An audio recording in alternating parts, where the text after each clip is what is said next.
All right, my hair. I literally got out of the shower and jumped over here. So sorry for the scary appearance. Good morning, Julie. How are you? How's everyone today? Sorry, I'm starting just a tad late. So please read the show notes. And if you have questions, ask them with a question mark. And that way you just woke up too. Yeah, I've been awake a little bit longer, but literally just like jumped out of the shower, threw some clothes on, and I'm here. So, welcome in. I was thinking about networking and, some of the things you can do because honestly, networking is huge on this platform. It goes a long way. And if you really want to grow quickly, you need to spend a significant amount of time networking. Lovely Pinto in the house. Welcome in. How are you this morning? So, what does networking mean? Well, it means a lot of things, but I think most of all, it means really, making an effort to get to know other sellers by being in their shows, supporting them, helping them, in addition to, like it's like a combined effort almost. You don't have to make it like officially an effort like you collaborate, but you do need to really reach out and make friends and find ways that because you do all these things, people are just, they know who you are, they see your shows and they're like, "Oh," and they come, So really, really making an effort to network and do it in a way that's not weird. Because a lot of people will come into someone's show and say, "Can I promote?" I'll be honest with you, it disrupts their show.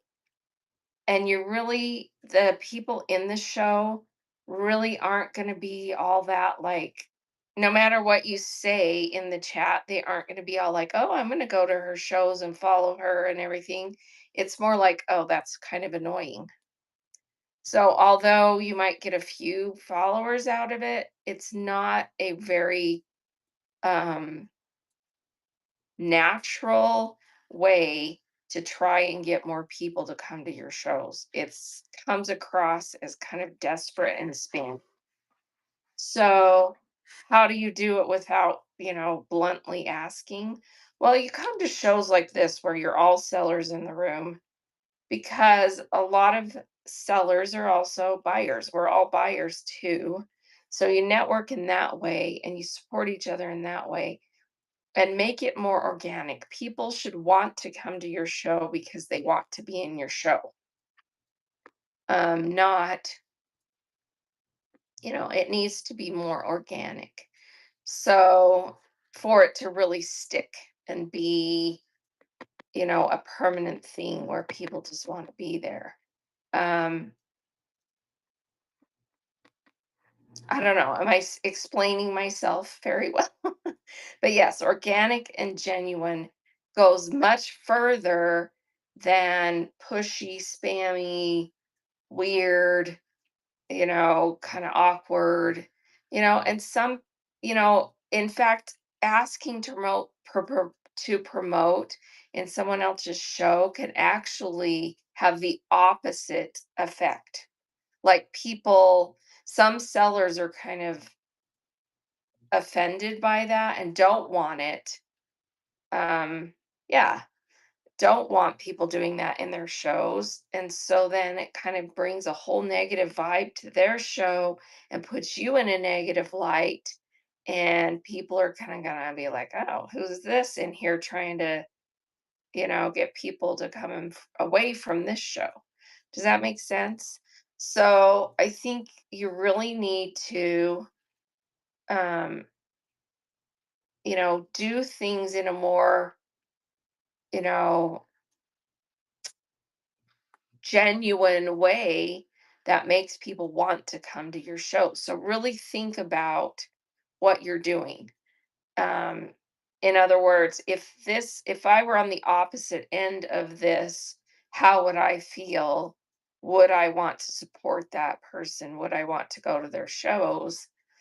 Um, and a lot of people are neglecting social media big time. I mean, you need to utilize social media to bring more people um, to your shows. I don't pay it much mind either, but does it make me, if I'm in someone's show and someone comes in and they're like, all, can I promote? And they're like putting their show in the chat. I don't really, I mean, I'm not like, oh, I gotta go check them out and see who they are. It's more like, meh, you know? It's not spammy if they tell you it's okay. And especially if here's what I like, raid. Rating is big and it gives you promote in a way that's legit. You rated them, they're going to shout you out. Any good seller is going to be thrilled that you rated and shout you out and give you a minute of their time. And it's a lot more organic, and people are going to see the raid and be like, oh, who's this? Let's check them out. Blah, blah, blah. That's going to go so much further than just coming into someone's show and asking to promote. So rating is huge. Another thing that's huge is just being in people's show and actually supporting them, buying a few things, making comments in a way, not in a way that's like, you know, oh, be really careful because don't be like, oh, well, I have a bunch of that. Don't be obvious, right? But just being there, making comments, supporting that other seller. And, when you're new, good morning, Home with Holly, offering to do things like moderate or, you know, do a collaborative show where, you actually have like a planned raid train or a planned, I'm going to raid you, you raid me. Maybe you raid each other back and forth and do two different shows that day. Maybe you like have a show where you co host and then raid into the other person. Do other things like that that are more collaborative and friendly and because I don't think it's as bad as it used to be, but I do still get a lot of people coming in. Can I promote? And I'm like, sure, because I don't care. Honestly, I don't care if they want to promote. But I always say stuff like, sure, share when your next show is, tell us about you. And everyone else in here who's a seller, feel free to, promote. Because then that way, at least everyone who is, trying gets an opportunity, and I feel like that's more, because it creates more of a like, hey, everybody who's here who wants to promote, share your shows, tell us if you're a seller, because I don't mind. And honestly, if you're a seller and it bothers you to have other people promote, then you're insecure in your own ability to do what you're doing because it shouldn't affect you. People come to your shows because they like what you have, they like you. And if you're insecure about someone promoting in your show and have that really competitive attitude, people don't like that. It's awkward, it's weird. Um, you know, you shouldn't be afraid to allow other people to, you know, share. Because if you're afraid of that, then, you know, whatever. Yeah. So, Square says, and I try to do that just when another seller I know joins. Oh, hey, Dress is here. Do y'all follow? Yeah, exactly. That's what I do too. So as much as possible, do that yourself and allow other people the opportunity like that. When they come in, say, hey, so when another seller is in your show and, you know, that shows community, that shows that you care to, be part of it. And people like that. People like the good vibes, that there's a reason that there's t-shirts and bags and mugs that say good vibes only. Good vibes are a good thing. People like when it's a friendly, welcoming atmosphere, not a super competitive kind of like I don't want anyone else promoting in my shows. I don't want anyone else talking about other stuff. People don't like that, and it will hurt you in the long run. Stay home to shop is in the house. When I worked at a shopping mall, I shopped at other stores in the mall and bought lunch in the food court. No big deal. Yeah, exactly. It's kind of that same attitude. Um, in fact, in fact, think about it this way. So, like, remember the old Saturday Night Live skits where they work in the mall and they work at the different restaurants and they all kind of hang out together? Think about it that way. You're all in this together selling. We can learn from each other, we can help each other, and everybody has different times they're on, different days they're on, different you know, you have a different vibe. Some people will come to your shows because that's just, they love you, they love what you have. And some people won't, and that's okay. And a lot of times, the people who don't like your vibe, you don't want them there anyway because they're going to drag it down. So, for example, I literally legit got a message from someone the other day that I don't even know who said um, that because your husband or because that guy in the background talks too much and sings too much and I can't always hear, I'm not going to follow you. Sorry. And I'm like, okay, no skin off my back. You know, I didn't respond, you know. So, yeah, there you go, Paint Pony. Just plan your show. Well, and that's a really good strategy, honestly, Paint Pony, is plan your shows around some of the bigger sellers on the chance that you might get a raid from a big seller. That's not a bad strategy, you know? So, yes, totally legit. Someone messaged me and said that. And I'm like, and maybe it's someone who's hard of hearing and they don't know that you can turn on closed captioning or it wasn't working for them or, whatever. And yeah, we do sometimes get a little bit, you know, obnoxious probably because he likes to go off on people's names and whatever. But if that's not someone's vibe, I don't I'm not upset that they're not in my show, because they're just gonna make comments like, "Could the guy" I've actually had someone in my show, "Could the guy in the background be quiet, please?" And I'm like, "No." Because if he's not there like the other day, he had to go watch my granddaughter and wasn't there, and it was, like, deathly silent, and I was really self-conscious because he wasn't there in the background talking. That's just not who we are, you know? But she can go there's a million other shows she can go to that don't have someone there helping, that don't talk in the background, that are more quiet. I mean, a lot of you sell by yourselves, and she's gonna feel totally fine in your shows, right?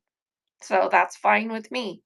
because not everybody has the same, everybody's different. Celebrate that everybody has their own vibe, you know? Rowdy resells, without my hubby supporting me, I wouldn't be able to do it. I would be so self-conscious. Yeah.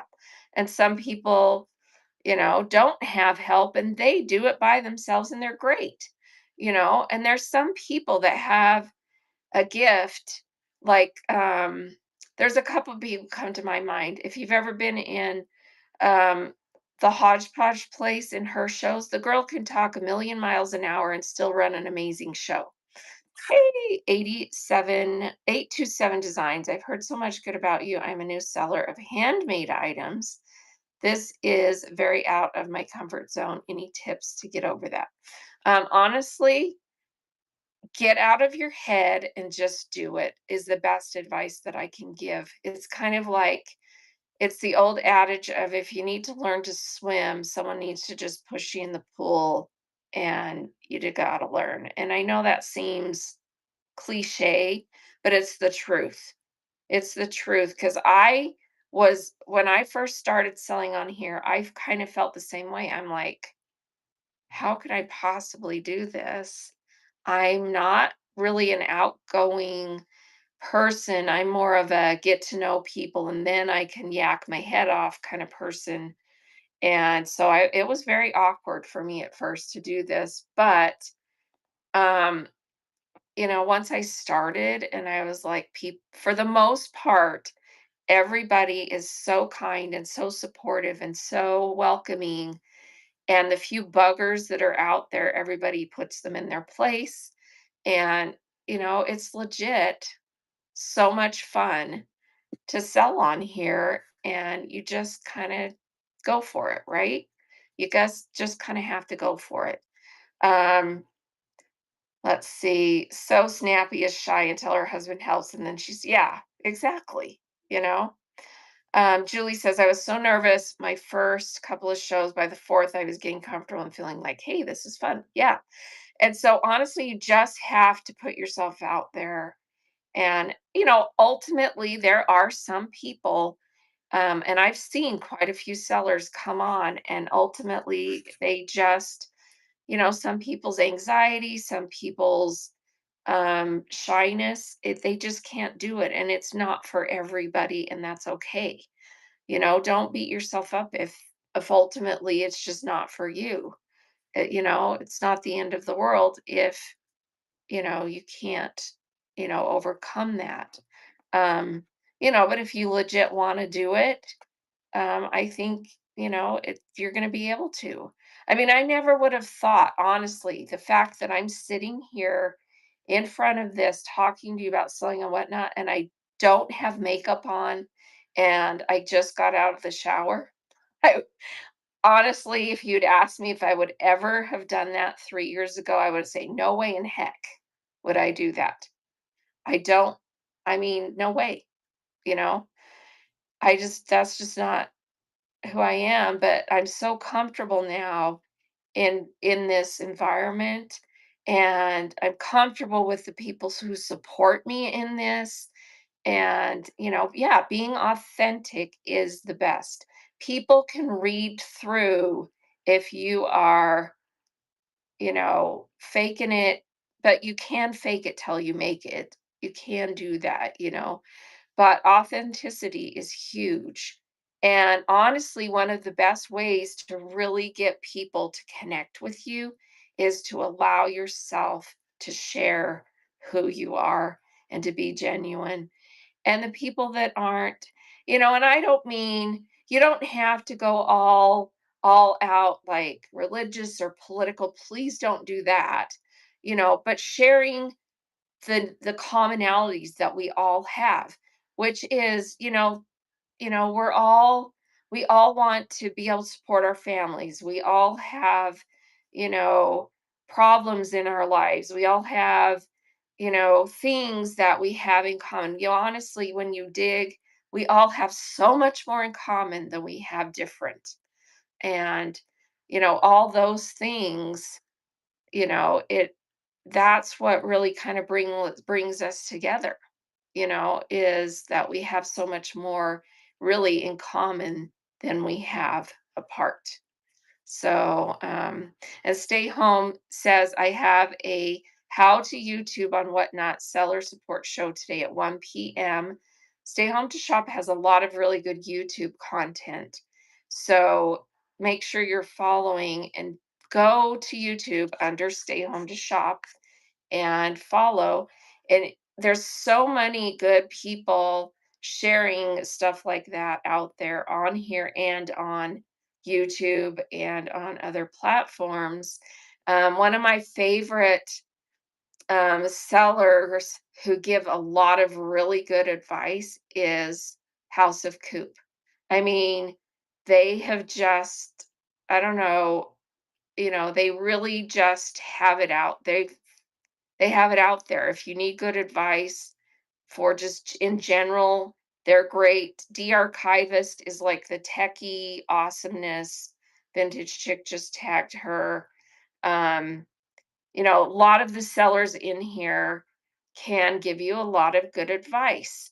And so anyone that does seller chats and successfully continually does them and gets an audience, they're worth attending, and so make sure that, I mean, my only caveat with seller chats, there's some sellers out there who, if you go into their seller chat and then you look at their stats and they don't really sell much, be leery.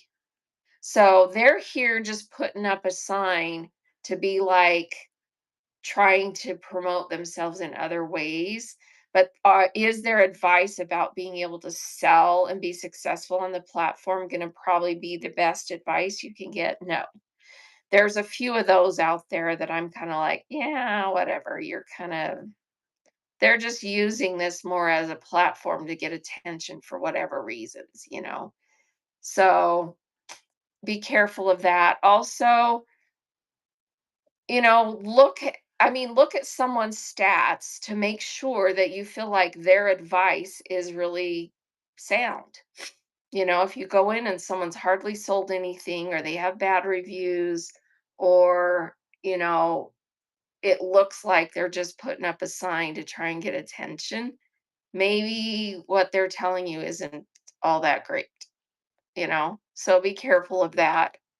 Um, And also, when it comes to things about specifics for what you sell, um, try and have at least a few people that you go to their seller chats that sell similar items to what you sell because they're going to be the best one to give you the best advice. So, successful sellers who sell items similar to what you sell, they're going to be the best one for, you know, shipping advice for how to list your items, how to, what kind of items might be the hot tickets to sell, that kind of advice. Make sure you're getting it from someone who has some experience in what you're trying to do so that the advice makes sense.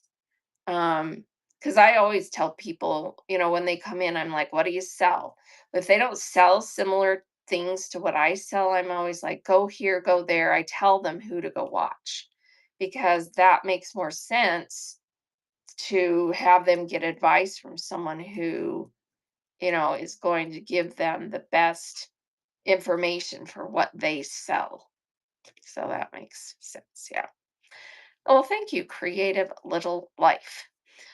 Could you recommend other handmade item sellers?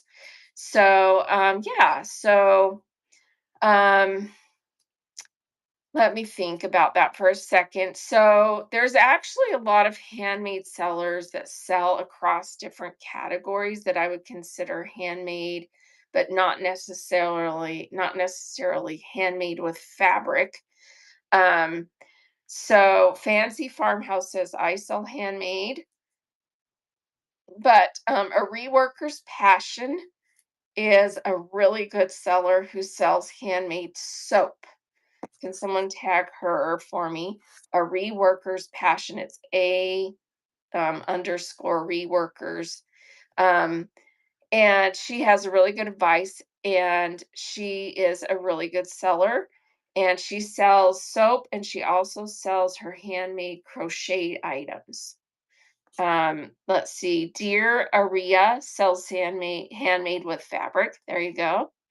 Um, so let me see.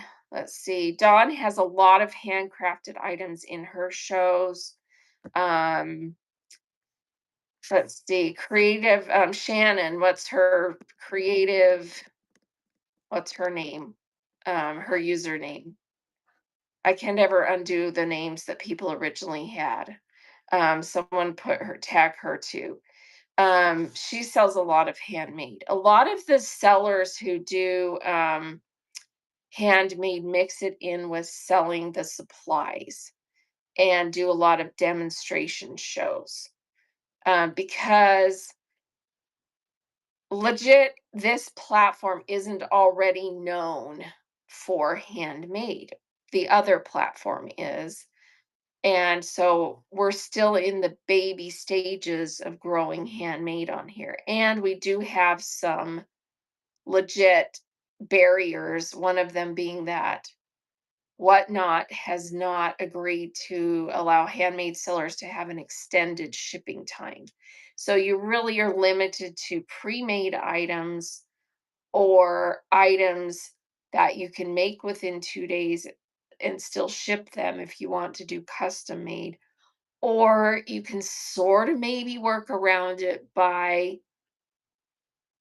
selling something that you can ship within the 2 days, but then you actually do the fulfillment later.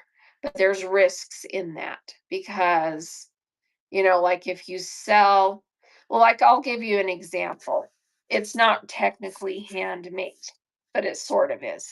So, the guy Thriftworks who does the trading cards, he sells you the trading cards and sends you a little card in the mail that is just saying you've ordered these custom trading cards. And then you go in and actually buy them. And he sells that as an envelope shipment, 78 cents, right? Shipping. But then you actually, when your cards are ready, you go in and buy that listing and pay the shipping for the cards. So there are some little workarounds you can do like that, but it gets kind of sticky. So you have to be careful because you don't want to get stiffed if you sell something like that and custom make something for someone and then they stiff you and don't come back and buy it. So you would want to sell at least most of it up front as far as the payment so that they come back. But you don't, so anyway, be careful with that.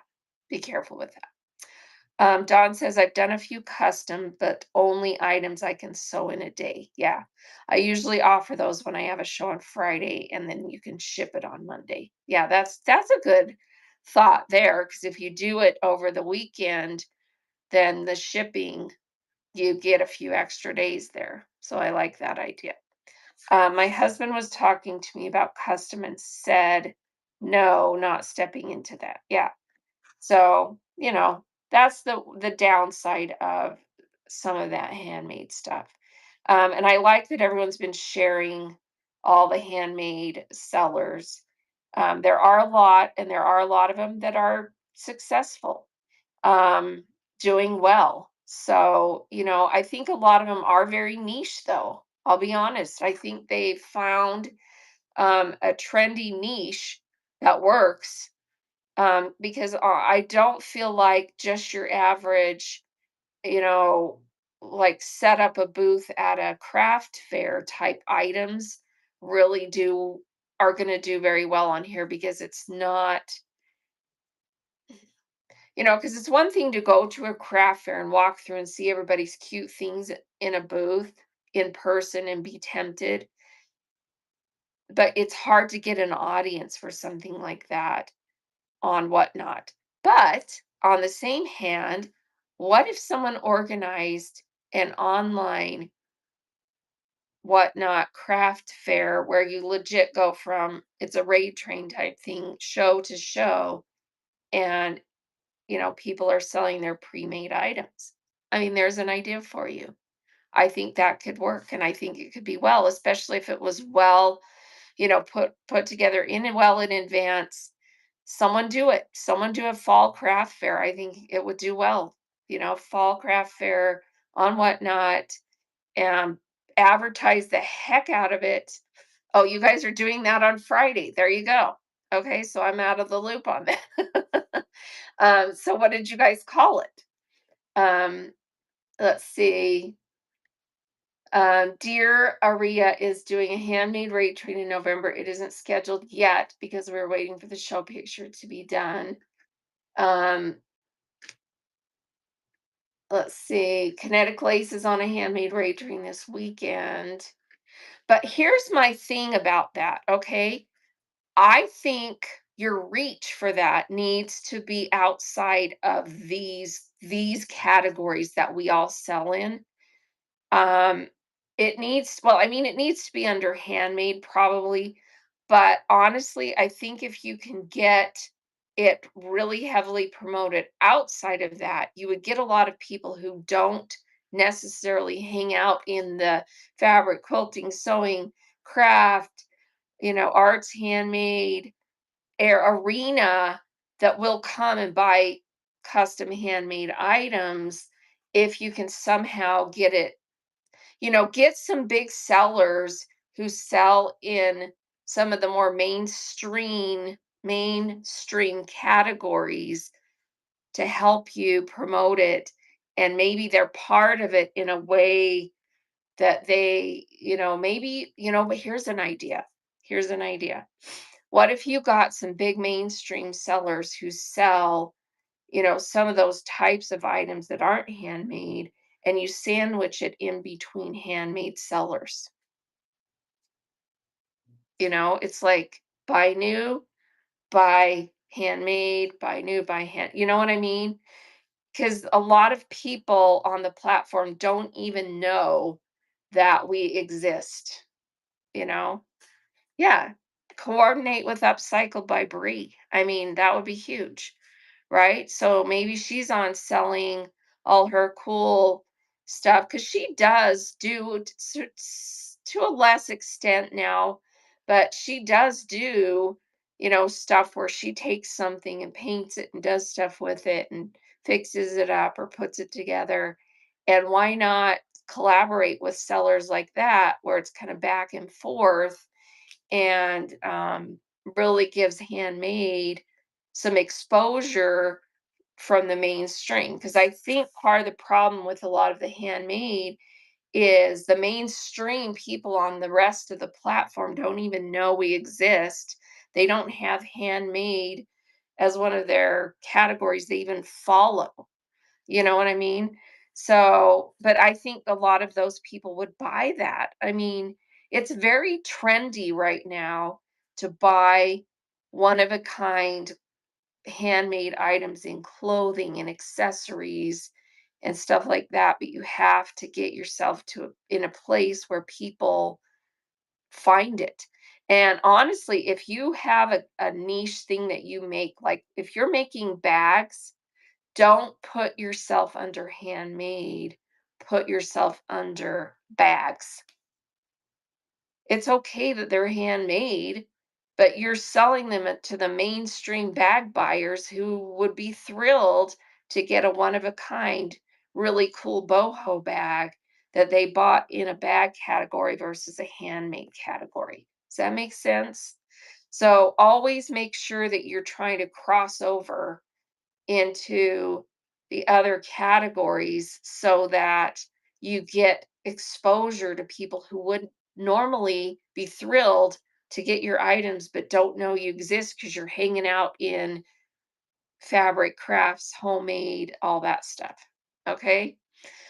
Dear says I was only able to get a following because I sell fabric for my job and have friends there. Yeah, that does help, right? So get yourself out there on other things. What about art on canvas? I use scrapbooking and journaling items to create art on canvas. What do you think about that? Again, that kind of same idea, you know, find find a way to get exposure in other categories. There is actually, okay, let me tell you about this trick you can do. Um, let's see, what else? Sharing shows. I am not one to spam everyone. Yeah, we were kind of talking about that earlier. Do you think it's okay if you like to sell lots of different types of stuff? So one day you sell fabric, another day you sell handmade. Yeah, absolutely. But I would honestly mix them a little bit. But list your handmade items pre-listed in the category that they're in. So like if you make a bag, list it as a bag so that, you know, people can actually search on the platform and possibly find it. Um, all right, so that's what I was just going to share, Dawn. There is a way you can switch categories mid show. It takes a second. So the way that you do that is that while you're live, you can only do it on the web version. While you are live, you actually go into the web version, into your show, and change the category on the web version and save it. So while you're live, and it will actually change the category for the people um, who are who now come see your show under the other category. So like we're live right now. Let me see if I can do it for you on what category do I have this show in? Someone go out. I'm pretty sure it's under fabric quilting sewing. Um, so if I go into Seller Hub and I go into shows,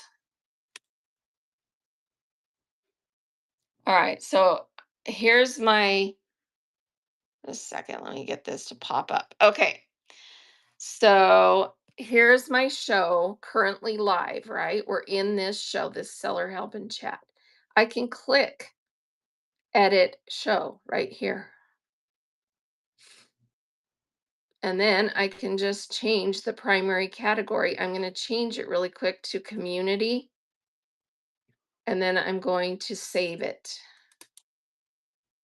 Oh, you have to do this. You have to change these. So auction, and then you change your tags. And I'm just going to use the same ones I normally use.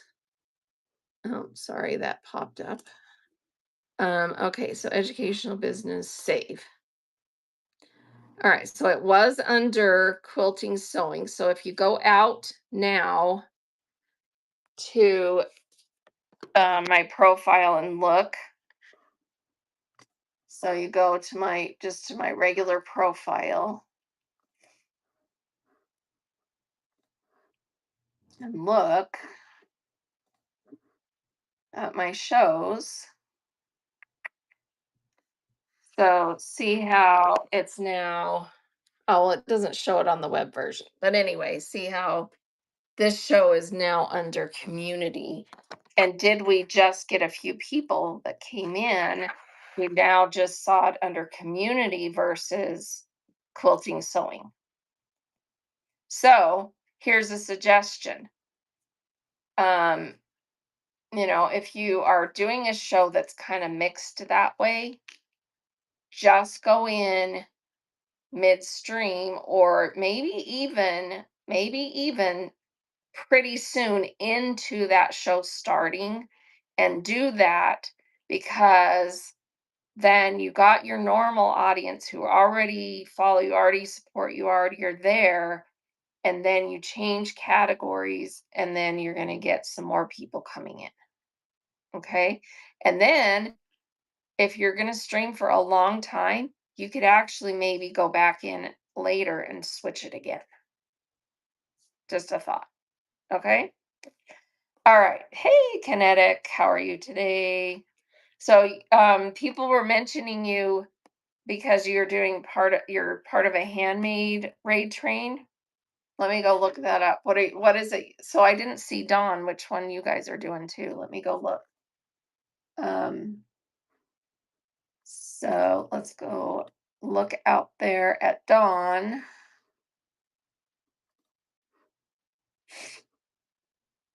and see the name of that raid train. Dawn Olivia. All right, so it's the one that Julie and I were working on, and I had to kind of bow out a little bit because I'm a nightmare with my moving.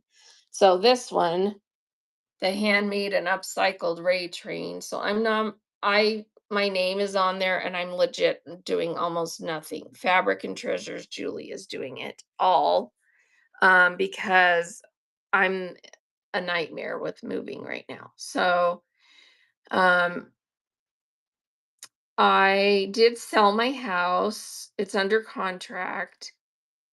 The last day for them to back out for any reason is today. They're coming to do a walkthrough. And we were madly out yesterday looking. We've narrowed it down to a couple of homes and we're trying to decide which one to make an offer on. So that's my life right now. And it's, you know, when you buy and sell a house, nothing ever goes the way you want it to. Just plan on it being chaotic, right? Your buyers backed out, field trip. Oh, I'm so sorry. I'll pray for you. That sucks. Yeah. So, um, yeah. So just it's not for they got cold feet. Oh, I'm sorry. Yeah, and the environment right now with buying and selling homes is tough because interest rates are higher than they've been in a long time. Here's the funny thing though. The first home that my husband and I ever bought, let's see, what year would that have been? 1995. Yeah, 1995. The interest rates were around 8%. When my mom bought a home where I grew up when I was 16, the interest rates were 18%. So historically, interest rates have been much, much higher. The problem right now is that home prices are higher than they've ever been in a lot of places. And so when you put into fact the price of the home and the interest rates, it's a tough market out there. And but still, honestly, still real estate is one of the best investments you can ever make. Um, because I don't know, there's a thing about owning a property that just really, do you always make money? Is it always a good investment? Not always, but it's not like cars where, owning a home and some property, the minute you buy it and drive off the lot, it's worth half, or whatever. But, so real estate still is one of the best investments. It's just always it's a roller coaster ride. So yeah, someone will come along.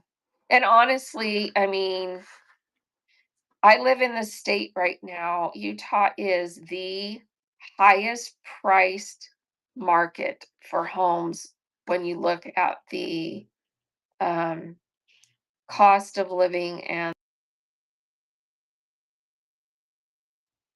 hang on a sec, someone just tried to call me. So is my sound out? Is my sound still here? It's good. Okay. Let's see, there was a house on my block that went up the same week as mine. They listed at the same price with one more bathroom, so mine gets compared. Yeah, yeah, that's tough. Yes, I'm in Utah. Are you in Utah, Robin? So Utah is a really tough market right now. And we've enjoyed really, oh, you're in Sandy. Yeah, we've enjoyed like 10 years of booming economy, booming housing market, and it's slowing down now and becoming more of a balanced market, and people are freaking out because you used to be able to list your home and it sold in days sometimes. And now people are having to wait. So it's getting more soft because of those things, prices and interest rates. So yeah, I'm hoping to buy next spring. You're in Indiana. Oh, okay. Indiana's probably a little bit better market for buying, hopefully. But yeah, mortgage rates are up again. Yeah, I mean, honestly, it's so volatile right now. My uh, my mortgage guy was telling me that interest rates sometimes change 3 and 4 times a day. That's how volatile it is. Like, he never locks anybody in because because it used to be you would try to lock in and stay at a certain rate. And he's like, I don't lock people in anymore because you just wait till the next day and take the best one that day or something. It's just crazy. So, yeah. And I think things will kind of calm down, if we can get the war in the Middle East, kind of things calm down there, and that will help with gas prices and some other things. Are we downsizing or moving someplace? Honestly, it's kind of a weird situation. So, we're actually buying a home with my son and his wife and their little girl. And so we're buying a multi-generational property where I still have a home that's about the same size that I have, but we have a bigger garage and a bigger property um, for our store. So, oh, is that what you want to? Yeah. So, and we found two that fit. We're just trying to decide which one we want to make the offer on first. And so, yeah, it's exciting. It's nerve-wracking at the same time. I mean, I'll get choked up if I talk too much about it, but um, you know, my son and his wife and my granddaughter, my only grandchild right now, um, we get along very, very, very well. And we'll have our own separate, you know, the two homes we're looking at have separate ADUs. That's a term for what does it stand for? Accessory dwelling unit. So they're separate completely enough that we have our own place, but at the same time we're on the property. We watch our granddaughter a couple of times a week, and anyway, and they're close right now too. They're just like a block away, but this will make it so they can actually own a home, because right now they can't afford a home and they both work because home prices are so insane. And that way we can, get them into a home that has lasting value for them. So when we, do something different or pass, they have a home. And that's so cool, right? Oh, you did that 33 years ago. My parents have passed on. So we are getting ready to sell that home. Ah, yeah. So, I mean, and I think lots of people are starting to do that because it just makes sense. It's not typical in the United States. In other countries, this has always been kind of the way that people do a lot of things because that's more the norm. But, and it does have its challenges. You don't, you have to be willing to really work together as a family to make it work. So, yeah. Yeah, good to know. Good to do it now before you have to. Exactly. And that's kind of our thinking. And we need to get out of this house because the house that we're in is actually has 4 levels. Um, so you walk in the front door, there's a main level, and then you can go upstairs to all the bedrooms. You can go down a few steps to another level, family room, and that's the level the garage is on. And then there's another level downstairs, the basement, and we store a lot of our fabric in the basement, and it's killing us to go up and downstairs. And we need a situation where we can have everything all on one level. So, because we're just getting old, and my husband's back is shot, and 'cause he was in a car accident about 6 years ago, and it did nerve damage. And so, yeah, we need a better situation for that. So, yeah, yep, yep, all that. So, anyway, my kind of thought for today is I just really wanted to talk about networking and being on here. And I'm not a super good example of it right now because I'm in the process of buying and selling a home. I haven't been on here as much as I normally am in other people's shows. Let me check questions. Home with Holly says, "Do you think it's okay if you like to sell lots of different types of stuff? So one day you sell fabrics, another day you sell handmade." Yeah, honestly, I don't think there's any magic formula, but pay attention to your analytics and pay attention to what you're doing, and make sure that if you're diversifying yourself, that it's helping and not hindering. So, is crossing over ultimately bringing you more of an audience and bringing people to both shows?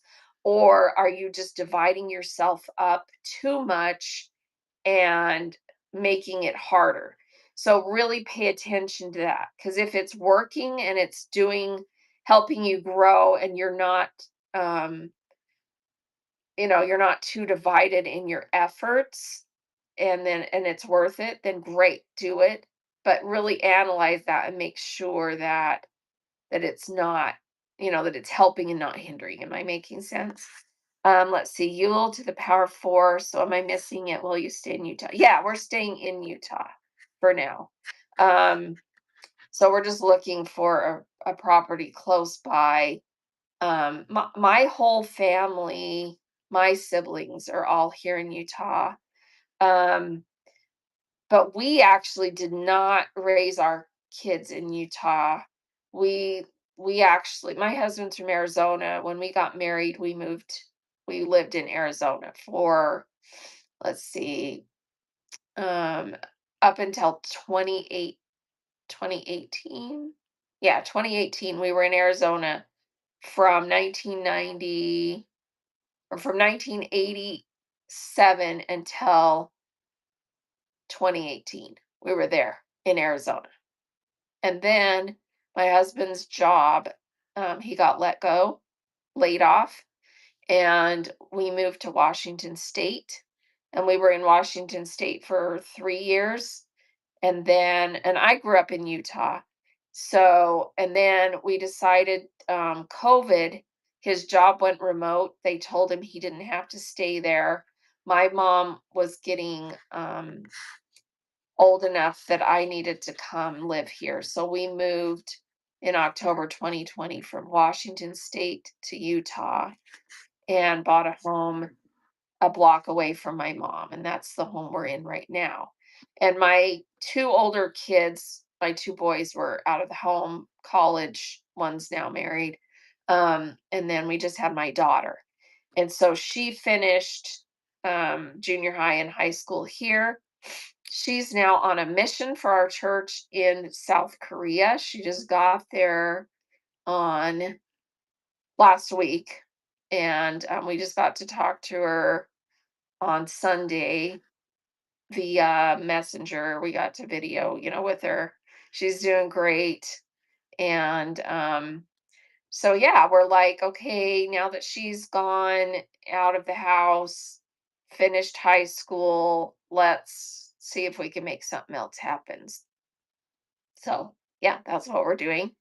And yeah, but we're planning on staying here just because my whole extended family's here, and my son's here. He's a nurse, and So he has a job here, and I mean, nurses can be more portable than other types of jobs, but for now, he's actually finishing up some more education to get, advance in his nursing career. And my daughter-in-law works for Costco. Costco is a really good company to their employees, and she actually transferred from Washington State to here. So yeah, that's what we do. And my husband and I do this full time. So this is our full-time income is whatnot. And we started selling on this platform in late 2022. So yeah. Yeah, Costco is a really good company to their employees. So she has a good job and good benefits, and so yeah. So that's what we do. Let's see. We raised our kids in 900 square feet, with home, two bed, one bath, added 600 square living room, kitchen, bathroom. After that, everyone moved out. Four grands that you now watch. Aw. See, and honestly, it's kind of funny because I was having a discussion with someone about homes, and people's idea of the home that you need to have nowadays is kind of skewed because you really don't have to have so much more space to have a happy family. A lot of people have small homes. I grew up in a small home, but you have to, so, and a lot of people will realize that, but you do have to, if you have a smaller home, you have to make certain compromises, but it can actually be a really good thing. And sometimes people will downsize because there's a trend that's still kind of in place where people are downsizing and then living in like tiny homes and stuff even. So, there's just, and everybody has different vibes, different things they want to do, and it can work, you know, definitely can work. I'm just going to go back through questions. Any suggestions on getting more viewers, keeping a steady amount of viewers throughout your live? Um, so I always refer people to this little thing there's a couple of things I have in here that kind of address that.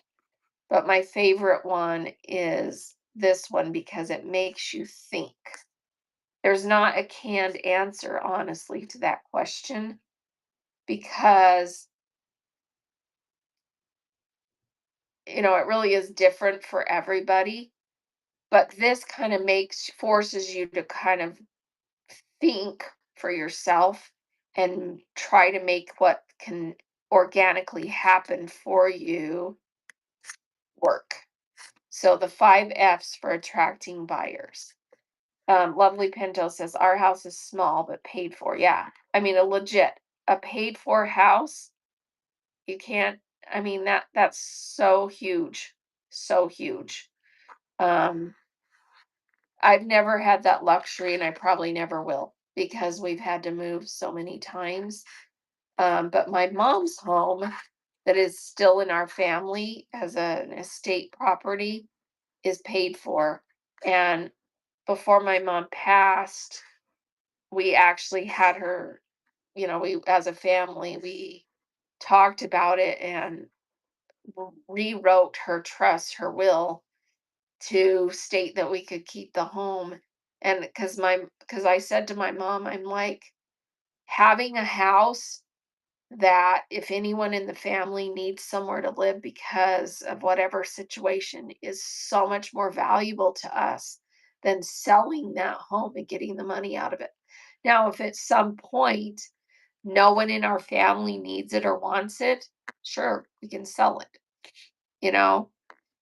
Oh, they want to sell my grandma's house. Tell her no. Tell her no. It's huge because even if you're just, um, even if you just, I mean, I would be careful about using it as a rental because that gets messy because we wrote it in a way that it can only be used by family.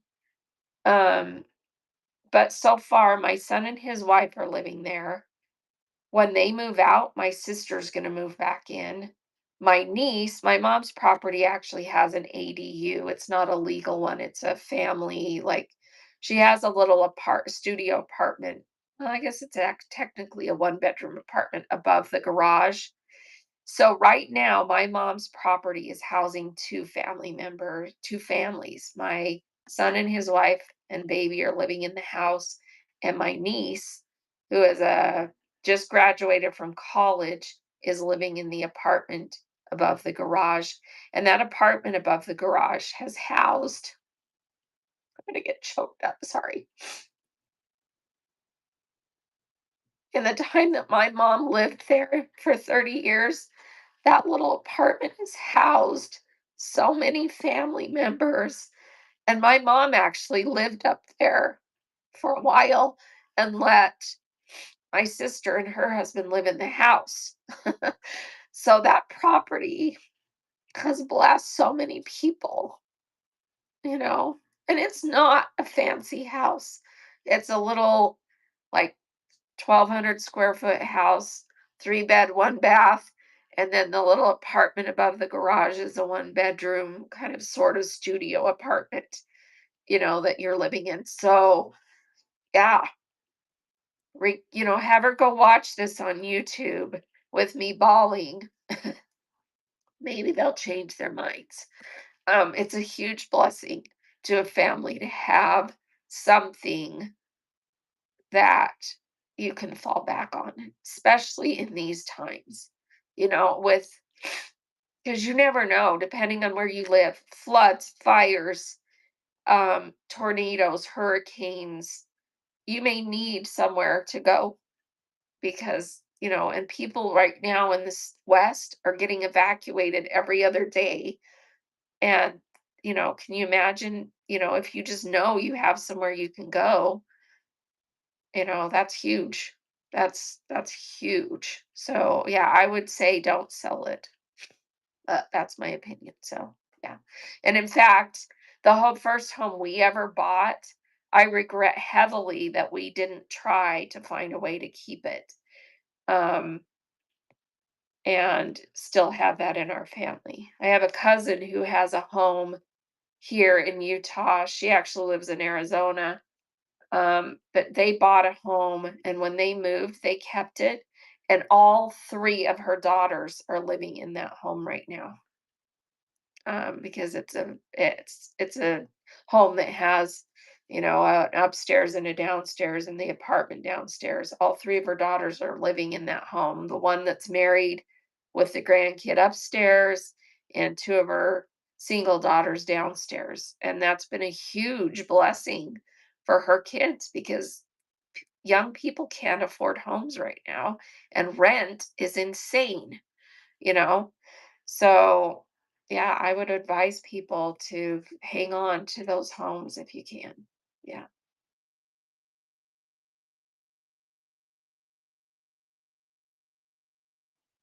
about that, if the sound keeps blipping out. When you buy a house and apply for credit, oh my gosh, I swear everybody sells lists and I get weird calls all day long. It's driving me nuts. People saying that you applied for a loan. No, I didn't. I applied for a mortgage loan, and they call me 5 times a day trying to offer me personal hardship loans and stuff, and I'm like, Leave me alone." All right. So, yeah, that's my situation. Yeah, I know you can't stop them. It's like you block every number that calls and they just find 5 other numbers to use. And yeah, it's driving me nuts. And it's driving me nuts during shows because I'll be live and then I keep getting these phone calls and then my sound goes out. And I need to figure out a better way to make it so that it doesn't do that. But at the same time, you can't just like shut everything off. So, yeah. All right. Yeah, so that 5 F's that I have pinned, take a screenshot of that. Because honestly, what it does, it just helps you really brainstorm the things that you can do. Um, you put your phone on do not disturb. Is that can you how do you do that on on an iPhone, or do you use Android? I don't even know how to do it, to be honest. That's one of the things I need to on iPhone. Okay, I need to figure that out. It's probably just a setting in your my problem is I probably put it on that, and 3 days later, someone would come knocking on my door and be like, "Hello, I've been trying to contact you about something super important." And I would realize my phone is on do not disturb. No. You struggle with the last F, frequency. Yeah, frequency is a big deal. I will be honest with that. Um,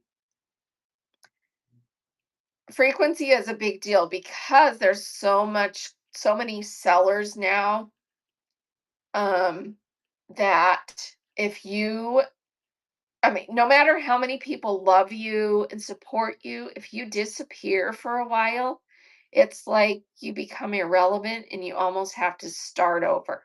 What do I mean by a while? Um, honestly, like couple of weeks or more or a month, but if you're consistent and your frequency is further apart, that's okay because people expect that because that's your normal schedule. But because like Lovely Pinto only goes on once, maybe twice a month, but she has a following. She's networked. She's been around long enough that she gets good support because people, know who she is and come and they want to be there. So you can do that, but she has she usually tells people I'm usually on the first Saturday of the month, and people can go bookmark the shows, and she can send out reminders and she makes it work. Yeah. And I would say you have a really loyal following because people love your aesthetic, love your shows, and they know you have amazing stuff. You have amazing stuff, so people want to be there and they're going to bookmark it and make sure they're there. Yeah, I'm sad she's not on more too, but but she makes it work because people know her frequency. So I think the key with frequency is make your own frequency so that even if you're not on as much as you maybe should be or want to be, you have a consistent schedule that people can plan on. So I'm on every other Wednesday or whatever, and it's a set time, a set, every other Wednesday, every other whatever. It's a set thing that people can plan on. So your frequency is that you have a regular set schedule that people can plan on versus I'm on every day. You know, I think both work. You just have to, because if you're finding a hard time being on there often, organize yourself in a way so that your frequency is that you are consistent with when you're on. Yeah. You're always giddy to see people come in. Aw. Well, you have a very loyal following. And honestly, the way that Lovely Pinto, um, how long have you been selling now? 2 years? How long has it been since you started selling? But she came on as a buyer and was 2.5 years, um, and was my mod. She started modding for us within, probably about 6 months or so. And everybody knew her because she modded for us. And she built a network through being in our shows and other people's shows, and everybody knew who she was. And I mean, she's awesome. So, and then when I finally talked her into selling, and and she's never been a frequent, like super frequent seller. She's always been less frequent, but consistent. And that's what makes the difference. Yeah. Yeah, I'm always giddy when she comes to my shows too, because she's doesn't mod as much for us because she's doing other stuff. But like the minute she comes in, I'm thrilled, I'm so happy to have her there. So yeah. So frequency can be different for everybody, but frequency along with consistency can be make all the difference. So yeah, those 5 F's really they're just there to help you think about what you can do to make this work for you. And to be honest with you, it's a constant revisit. You need to analyze at least mentally, and I would recommend when you're newer writing things down, but really analyze your shows and look for things that you can improve every time. If you're trying to grow and have consistent growth, really analyze your shows and make sure you know, that you're constantly doing things to improve something about your shows, because there's always room for improvement. There's always room for growth. There's always room for really critiquing it and going, this just isn't working. What do we need to do different? There's always room for that. Um, and one of the other things I tell people to do that I think really has made a difference for a lot of sellers, and I did this hugely when I first was a seller, is go and watch other people's shows, especially go and watch people you've never watched before and make lists of, why did I want to stay in that show or why did I want to leave? And put on your buyer hat. Why did I want to stay in that show? What about that show made me want to stick around and like legit write it down? And then why did I want to leave? And you're going to find some really interesting things out about why some people are popular and people want to go to their shows and why some people aren't, or why people are struggling. You know, I only leave if I have to go do something. Yeah. But go out there and pick people you've never watched before and go into some other categories and go into some other things and do that for like maybe 10 to 20 different sellers and just really analyze, get some good ideas. Get some ideas. One of my favorite things too on the platform was um, and they still are doing these just less frequently, but the Whatnot seller account that is the legit official Whatnot sellers account on here. Let me pull it up for you so you can see. It's in my show notes.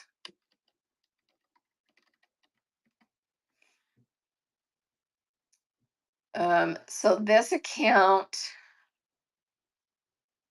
right here. So it's just their actual name, username is Whatnot Sellers. It is the account that the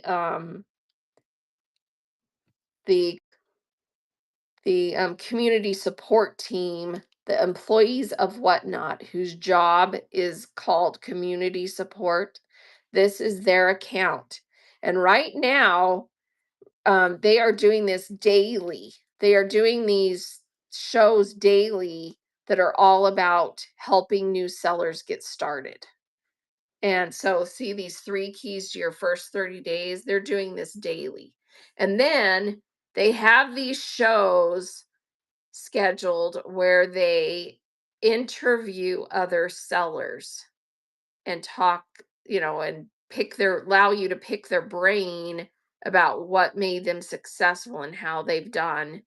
And so that show is the next one of those is scheduled Wednesday, September 9th. So let's bookmark that one. And I loved those shows because they would interview when they started first started doing that, they would interview successful sellers. And I loved those shows because you would just get all kinds of ideas that you could utilize for your in your own way. And it would spur other ideas that I hadn't even thought of, So really spend some time researching what other people are doing to be successful and copy in your own way some of those ideas to help yourself grow. Yeah. So Yule to the power of four says we have been able to grow and learn, and we have been blessed and hope to bless the showrooms. Yeah. Yeah. So I mean, that's why I do this. I do this because honestly, intrinsically, I love to one of my love languages is helping other people and giving gifts, and I love to see other people be successful. And I honestly believe that this platform, the possibilities on this platform still are almost endless and still in its infancy for opportunity. So, yeah, and we have made lifelong friendships that I cherish. I mean, lovely Pinto, Barb Waltz that have modded for me, Amy of Opalist Push. I mean, I just have so many friends that I've made on this platform that are just like and I've never met him in person, and I just like feel this kinship, and it's awesome. It's super cool to have that extension of people that that have my back in this way, you know? So super cool in that way. And so yeah, always be in the process of learning and growing and reaching out and finding ways that you can improve your process. And that's what I'm in the process of doing right now is we need to get our business all in one big place so that I don't have fabric downstairs, fabric in the shed, fabric in the garage, and fabric in almost every room of my house. Um, because it's chaos. That's a big part of why we're doing what we're doing right now, to be able to get our business all in one big spot so that we can, you know, have a better process and improve what we're doing. So, yeah, that's what we're doing. We're going to have a studio. So, the two properties that we're looking at have massive garages, and we're going to turn a big portion of the garage into our studio and be able to have everything all in one place. And a lot of sellers here, you wouldn't even know that uh, they're doing this, but a lot of sellers are using their garage and they have it staged as if it is a shop. And it's so beautiful and nice, you wouldn't even know it's their garage. So, so that's a lot of sellers have that set up. And a lot of sellers are using their garage as um, as like their storage and shipping centers. And then maybe they have a room in their house that's their studio. So, like House of Coop does that. They have a room in their home that is their studio or their showroom, and then they're using their garage to store all their inventory and do their shipping. So, and we're trying to get it all in one space so that everything we do, we'll have the studio, and then we'll have the shipping station, and we'll have the storage. And so we'll see. We'll see. Um, that's the idea of what we're trying to do so that it's all in one spot and that I can shut the door and go home and not have it in my house. because that's a struggle. It's a struggle to have your business in your home, and because you never feel like you can walk away from it. It's all on top of you, and that's how it has been for a while for us. And I know that's a struggle for a lot of sellers. So if you don't have a room dedicated to your business and everything fits in that room and you're having to store it all over your house, it becomes very overwhelming. Yeah. All right. So I think we're done for today. Let me just make sure I didn't miss any other questions. Let me go back in here. Let's see. We answered that. What about sharing shows? Um, so sharing shows, I would say that you're much better off networking. Don't spam people by sharing your shows in messages because it's very ineffective. Share on social media and share by,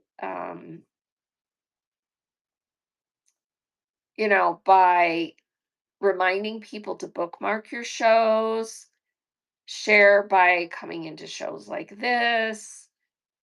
All those other ways are much more effective than trying to share shows through messaging, which technically is against terms of service. If you're not really technically supposed to share your shows to unknown people.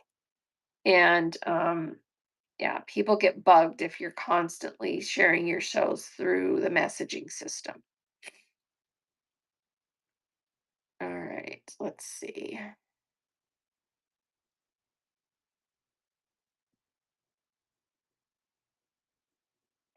My first show, we couldn't get the live stream to work. So we asked if they could see what we were selling. They said yes. So we just continued. Yeah, I'm not sure about that doll clothes by Vicky. Are you still here? I'm afraid of what not shipping. Heard lots of horror stories. Honestly, once you learn how the shipping works, it's not that bad. You need to understand how it works before so that you don't screw it up. But it is still trial and error. And honestly, right now, you just have to weigh everything. Um, and you can't fall back on the flat rate because it's going to go away. So you have to, yeah. All right. All right. I think we're done. Let's see. What do you do if people keep sharing shows over and over and you aren't interested in your message? Let's see. What do you do if people keep sharing shows over and over? You aren't interested in their messages. I mean, I've had to block one person because they legitimately were not only sharing their shows, but they were constantly like every show they were in, they were sharing that show to me. And I was getting so many freaking messages from them that I finally blocked them. But I've only done that once. But yeah, don't, if you have to block them because that's super annoying. And they'll get the message and then maybe you can unblock them after that. I don't know. Yeah. Oh, it was started on the phone and iPad at the same time. Oh, yeah. So you never go live on two devices. You only have them open and you go live on one device. So so that it's because you just open it, but you don't hit go live on both. You only do that from your phone. Only hit go live from the phone that you're going to stream from. All right, I need to go. You guys have a fabulous day. Let's go find someone to raid. It looks like everybody's kind of waning anyway. Let's go see who we can raid into. And thanks for being here. And please do bookmark our upcoming shows. We're actually going to be off until either Monday or Tuesday because I am headed on a little trip with my siblings to go to my uncle's funeral, and we're gonna be gone Thursday, Friday, Saturday, Sunday, and then I'll maybe back and do a show Monday, but maybe Tuesday. So we're kind of playing it by ear. It's gonna be fun. And I'm gonna take a break. So yeah. Thank you. Thank you for being here. Okay, let's go see who we can raid. Let me pick someone I haven't rated before. If I can get the screen to come up so I can see. Let's go raid into.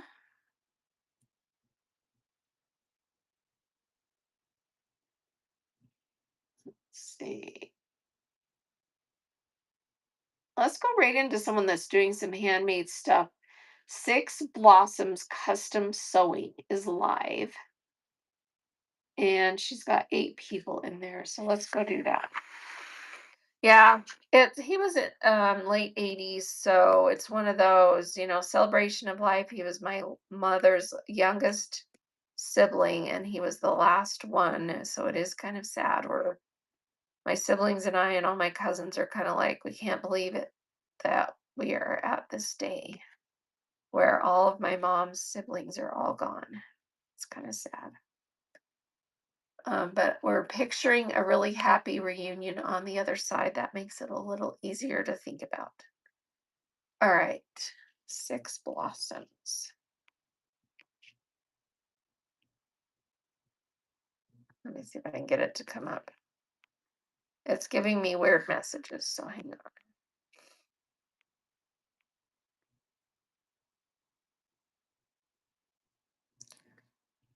It says, "This is embarrassing. Please check our status page." Okay. Hang on, let me see if it's not gonna let me do that.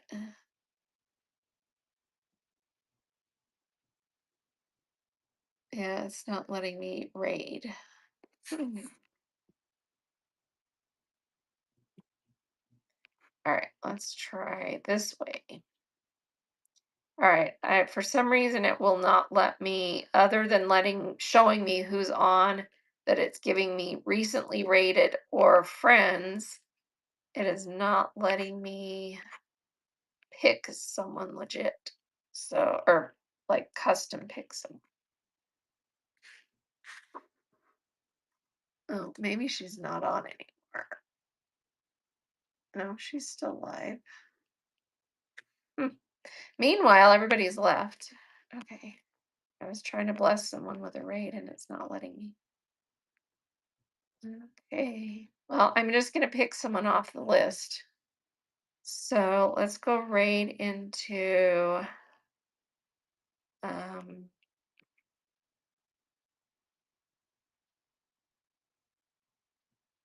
I'm just trying to see who's on in.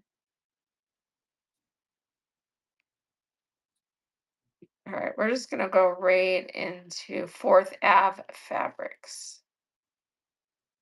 All right, here we go. Bye now.